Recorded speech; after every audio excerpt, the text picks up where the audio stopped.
Hello বন্ধুরা, আজকে দেখুন আপনাদের সঙ্গে ছোট্ট করে আমি একটু এঁচোড়ের রেসিপি শেয়ার করছি। এই দেখুন আমি কড়ার মধ্যে তেজপাতা, শুকনো লঙ্কা, জিরে দিয়ে দিলাম। তারপরে দিয়ে দিলাম একটু চিংড়ি মাছ, একটু নুন, একটু হলুদ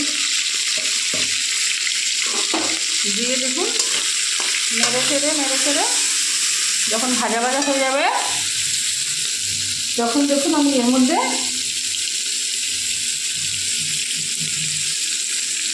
সেদ্ধ করে রাখা এঁচোড় আর আলুগুলোকে দিয়ে দিলাম। ছোটো ছোটো, খুব কচি তো এঁচোড়টা, একটু ছোটো ছোটো করে কেটেছি, দিয়ে ভালো করে নুন হলুদ দিয়ে সিদ্ধ করে রেখে দিয়েছিলাম।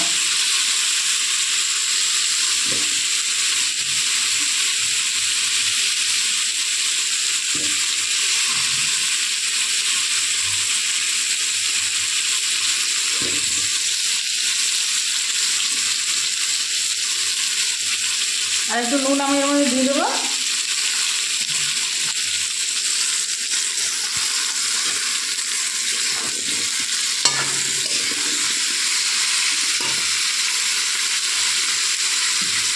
দিয়ে দেবো একটু কেটে রাখা পেঁয়াজ। এবার এটাকে ভালোভাবে ভাজা করে নিয়ে আমি আপনাদের সামনে ফিরে আসছি।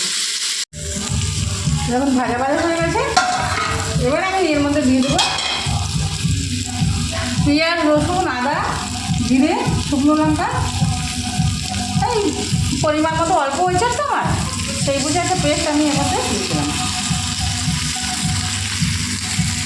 দিয়ে আবার নাড়াচাড়া করে সুন্দর করে জল দিয়ে আমি 10-15 মিনিট চাপা দিয়ে রেখে দেবো। দেখুন মশলাটা যখন কষে যাবে, এবার আমি জল দিয়ে চাপা দিয়ে রেখে দেবো। কষানো হয়ে গেছে, এবার আমি জল দিয়ে, একটু কচি আছে তো, একটু বেশি করে জল দিয়ে এই 10-15 মিনিট মতন চাপা দিয়ে রেখে দেবো।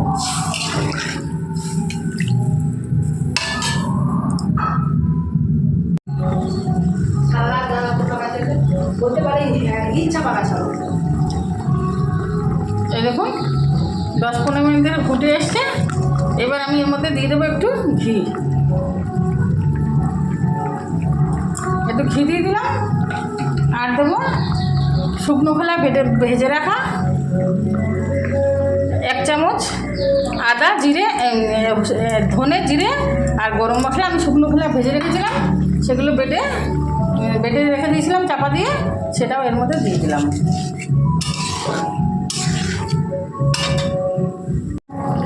ঘি আর ভেজে রাখা মশলা দিয়ে দিলাম। এবার এর মধ্যে দিয়ে দিলাম সামান্য একটু চিনি। এবারে নেড়ে চেড়ে ঝোলটা শুকনো করে আর একটু শুকনো গামাখা করে নামিয়ে নেব। দেখুন বন্ধুরা, এরকম গামাখা করে আমি এঁচোড়টা নামিয়ে নিচ্ছি। এই টিপসটি কেমন লাগলো কমেন্ট করে জানাবেন। ধন্যবাদ।